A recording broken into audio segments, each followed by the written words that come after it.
Assalamualaikum warahmatullahi wabarakatuh.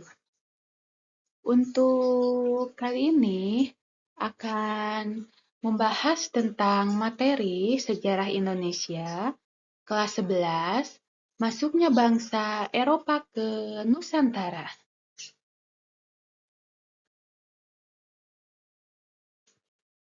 Materi yang pertama ialah masuknya bangsa Portugis ke wilayah Nusantara. Bangsa Portugis merupakan bangsa ataupun negara penjajah yang pertama kali menginjakkan kakinya di negara Indonesia ataupun Nusantara. Bangsa Portugis masuk ke Nusantara di bawah Alfonso de Albuquerque pada 1453 sampai 1515.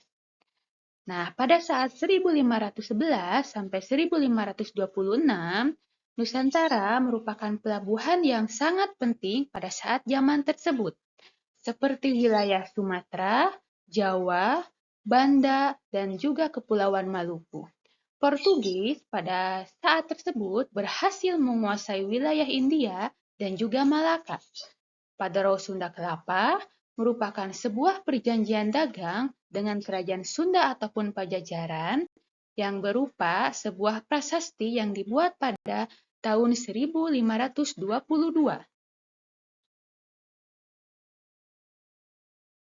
Untuk yang selanjutnya, tentang kemelut dengan kerajaan lokal. Kemelut ialah munculnya sebuah permasalahan pada saat bangsa Portugis memasuki wilayah Nusantara. Yang pertama, situasi kondisi Nusantara pada saat zaman tersebut ialah menganut kerajaan ataupun sistem kesultanan. Kesultanan yang pertama ialah yang telah dibahas pada materi di slide yang sebelumnya, ada Kesultanan Demak. Kesultanan Demak cemas akan perjanjian dagang tersebut sehingga Kesultanan Demak menyerang kepada Sunda Kelapa pada tahun 1526. Pada tahun 1527, Demak berhasil mengusir bangsa Portugis dari wilayah Sunda Kelapa. Antonio de Abreu dan Francisco Serrao mendatangi Maluku pada tahun 1512. Di Ambon, Portugis diizinkan mendirikan benteng pertahanan. Di Ternate, Portugis merintis rute jalur untuk perdagangan. Bangsa Portugis di Ternate menjalin hubungan dengan kesultanan yang beragama Islam. Yang pertama, Kesultanan Ternate diberi izin mendirikan benteng yang disebut dengan Benteng Sao Paulo. Rempah-rempah yang dihasilkan ialah cengkih dan juga pala. Dibangunnya benteng-benteng tersebut menjadi pelindung Kesultanan Ternate dari ancaman para musuh-musuhnya. Ternate menjalin hubungan dengan Portugis karena Ternate untuk mengimbangi kekuatan Kesultanan Tidore. Pada abad ke-13, antara Ternate dan Tidore saling memanas atau memperebutkan wilayah kekuasaannya. Jadi, pada saat tahun tersebut, ada dua kesultanan. Yang pertama Kesultanan Ternate dan yang kedua ialah Kesultanan Tidore yang sama-sama menganut agama Islam. Jadi, mereka saling mempunyai hubungan dengan bangsa Portugis, dan juga nanti akan ada kedatangan bangsa Spanyol. Pada tahun 1599, Belanda berhasil menyingkirkan Portugis dari wilayah Ambon. Portugis lalu menguasai wilayah Timor, Solor, dan juga Flores. Belanda harus membayar kepada bangsa Portugis untuk mendapatkan wilayah ataupun pulau Flores tersebut. Kesepakatan Lisabon antara kedua belah pihak antara Portugis dan Belanda pada tahun 1859, Portugis menyerahkan Pulau Timor bagian barat ke Belanda. Pulau Timur bagian timur masuk kekuasaan bangsa Portugis ataupun yang dikenal dengan Timor Leste. Sehingga perebutan wilayah antara Kesultanan Ternate dan Tidore dapat disimpulkan Antara lain ialah Ternate ke wilayah Halmahera Utara, Tidore bagian Halmahera Tengah. Ternate menjalin hubungan dengan bangsa Portugis pada 1512, sedangkan Tidore dengan bangsa Spanyol pada tahun 1522. Sultan Baabullah Ternate berhasil mengalahkan bangsa Portugis pada tahun 1575, sehingga Portugis dapat dikalahkan oleh Sultan Baabullah dari Kesultanan Ternate. Masuknya bangsa Spanyol di Indonesia. Spanyol di Nusantara pada tahun 1521 sampai 1529. Awal masuknya Spanyol ialah ke Filipina oleh Ferdinand Magellan. Spanyol masuk ke wilayah Maluku pada tahun 1521 di bawah Kapten Sebastian del Cano. Spanyol berlabuh di Tidore dan disambut baik oleh Kesultanan Tidore tersebut.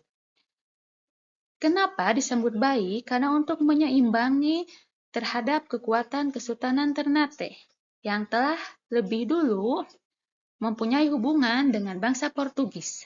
Spanyol dan Portugis berkonflik karena Portugis menuding bahwa Spanyol telah melanggar Perjanjian Tordesillas pada tahun 1494. Portugis dan Spanyol melakukan perundingan tersebut yang terjadi di wilayah Saragossa Spanyol pada tahun 1529. Sehingga perjanjian tersebut ditandatangani pada 22 April 1529 yang menyatakan bahwa wilayah barat merupakan bagian dari negara Spanyol, wilayah timur merupakan bagian dari negara Portugis.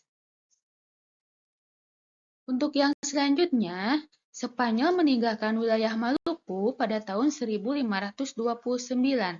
Spanyol pun mendapatkan wilayah Filipina, Portugis tetap berada di wilayah Maluku. Setelah kedatangan bangsa Portugis dan bangsa Spanyol, kemudian masuknya bangsa Belanda ke wilayah Indonesia.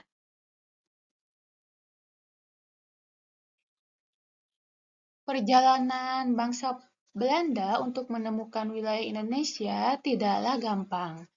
Sehingga 14 bulan berlayar berhasil sampai di wilayah Banten. Pada 22 Juni 1596, Cornelis de Houtman bersikap arogan sehingga mendapatkan rempah-rempah yang sedikit. Ekspedisi kedua 1598 sampai 1600 di bawah J.J. van Nex, Belanda sampai di Banten disambut dengan baik oleh warga sekitar karena Portugis telah merugikan wilayah Banten. Wybren van Warwick diperintah untuk ke wilayah Maluku.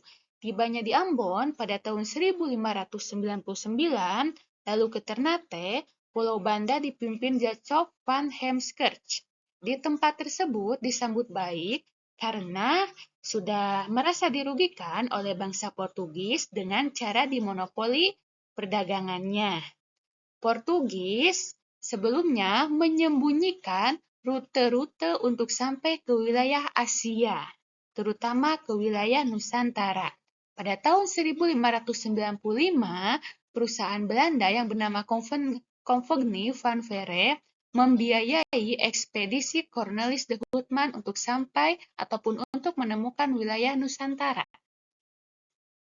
Pada tahun 1605, benteng pertahanan Portugis yang berada di Ambon diserahkan ke Belanda, Stephen van der Hagen. Tidore kepada Cornelis Sebastian. 1623, Banda berhasil dikuasai oleh pihak Belanda, sehingga wilayah kekuasaan Nusantara pada saat itu jatuh ke tangan pemerintahan Belanda. Dan kedepannya Belanda membentuk kongsi dagang ataupun VOC. Nah, mungkin cukup sekian untuk materi pembahasan kali ini tentang masuknya bangsa Portugis, Spanyol, Belanda ke wilayah Nusantara secara singkat. Terima kasih. Assalamualaikum warahmatullahi wabarakatuh.